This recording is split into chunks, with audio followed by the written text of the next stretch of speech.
I love you, Allah. When we die, our soul departs from our body. And the soul goes on a journey that has many stages to it. And for the beginning of this khutbah, I want to focus on one stage of the journey of this soul. And that is when the soul descends into the grave to be reunited with our bodies. And when the soul is coming down, it witnesses the janazah, the funeral. And your body is laying there on the ground, wrapped up, getting ready to be buried. And you're descending and you're seeing this, and you're hearing it, you're experiencing it. And when the people then take your body and place it in the grave, your soul descends in there, into the grave, to be reunited with your body. And then your loved ones, your friends who were there at your janazah, they will start shoveling dirt, start picking up dirt with their hands and placing it in the grave, throwing it on top of you, and you will feel it fall on top of you. And they will do this until you are completely covered up. And you will be there in the grave, covered up, and you will have consciousness. You will be alive.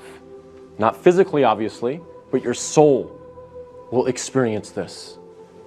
And then after your family makes some du'as, and they say some nice, kind words about you, they'll walk away, they'll leave.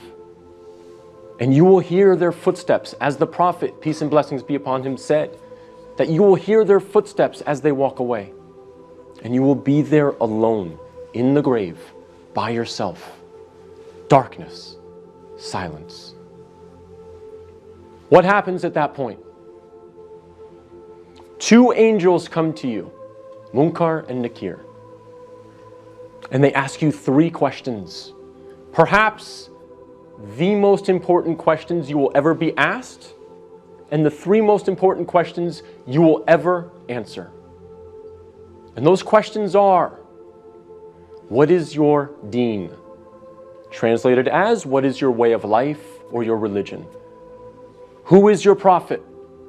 And who is your Lord? Not necessarily in that order, but those are the three questions. And if you answer these questions correctly, all three of them, your stay in the grave will be one of peace. You'll have peace. You'll have pleasure.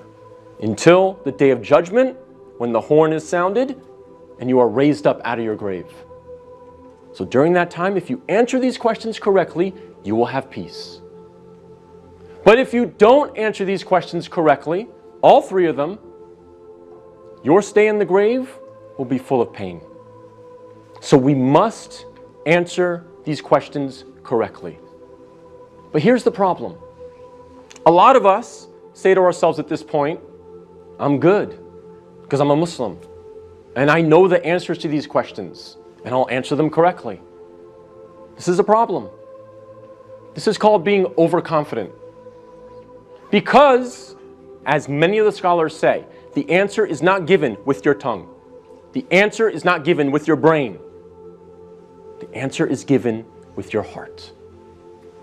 What is in your heart will come out at that moment.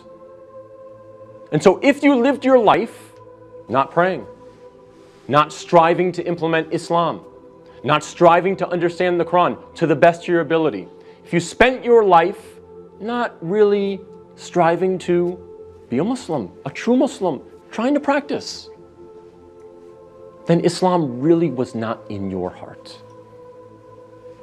So we have to make sure that we're striving, again, to the best of our ability. I'm not asking for perfection.